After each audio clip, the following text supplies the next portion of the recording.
Hi! So, I hope you liked my videos from the weekend. Mainly because it was a lot of effort that I put into them.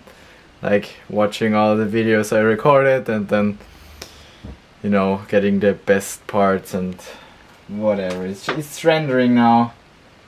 And so much effort. And if you think I'm not watching this video, it's way too long, it has almost 10 minutes. Well, let me tell you, those 10 minutes are more interesting than these vlogs generally are, so you should enjoy them every second. Like, I would rather have you watch the video from yesterday instead of this one, because this one is more specific and I make it for a few people who ask me to do it because they wanted me to make a video about my coach, about Mike, and I have permission from Mike to actually record this video and put it on YouTube. He just said he won't watch it. Fair, you don't need to watch it, but if somebody requests a video, I will make the video. That's how it works, right? Okay, so Mike is this guy, our coach. You can see here, nope, that's not what I wanted. This guy. And he always, or he coached us on the weekend. Yeah. He did not play, I don't know why he didn't play. But so we had a coach. Because first team had a different coach, Tom.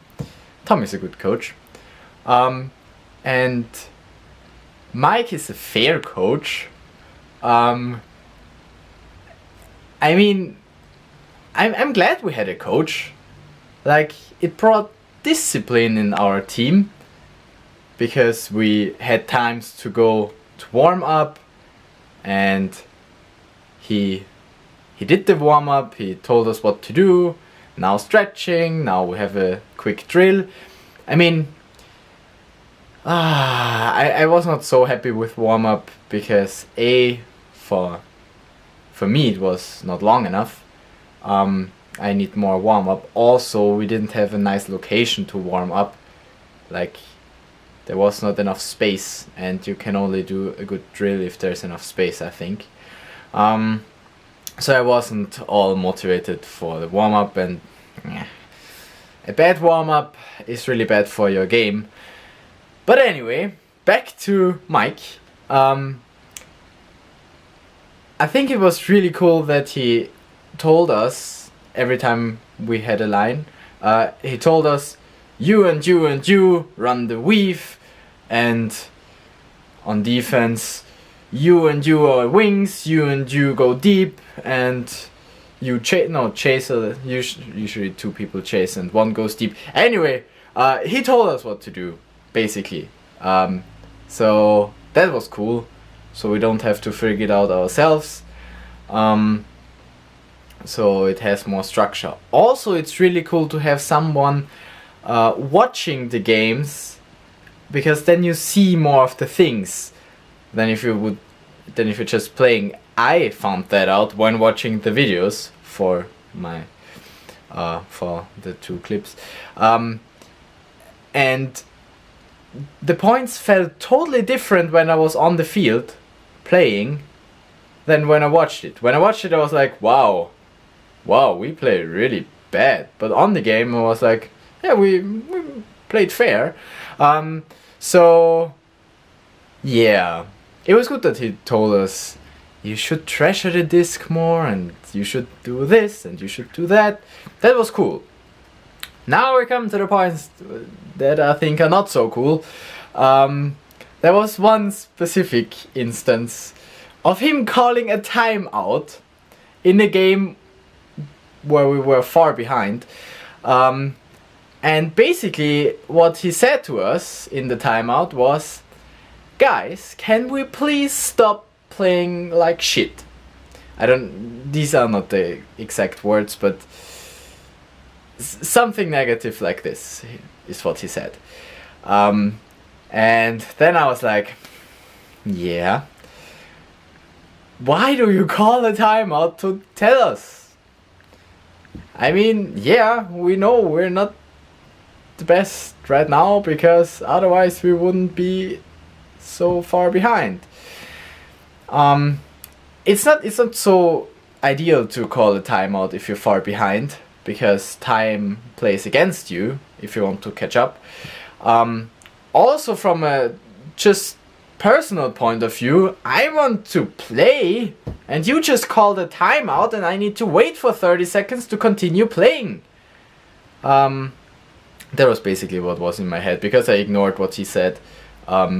Because if you begin to say, stop playing like shit, I mean, it is okay to call a timeout if you tell us what we could improve.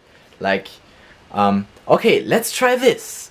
Or, I saw that they're running over us on the sides, we always get broken, or anything like this. But just telling us to not suck on the field, it's just not a reason to call a timeout. That's what I didn't like about him coaching. But all in all, I think it was better to have him as a coach than to not have a coach at all. Sounds really negative actually, but yeah, I'm actually happy with him, because I could ignore him if I didn't like what he said, and otherwise it's okay. Because it wasn't so bad. Second team didn't play too competitive. Like for first team, if we have a coach like him on first team, that could be problematic, because if you're really playing for performance, you want a coach who motivates you. Doesn't matter how far we're behind, doesn't matter how hard we suck, the coach should tell us, okay, come on guys, you can do this. Doesn't matter if he actually believes it or not, but that's good coaching. At least that's what I think is good coaching. But I have no idea. I would probably not do a better job anyway. So I should not talk better about him. But people wanted to know my opinion. This is my opinion. Here you go. Right. Okay. So if you also have something that you want me to talk about, just tell me in the comments. And otherwise, just make your backup, and I'll talk to you tomorrow. Bye bye.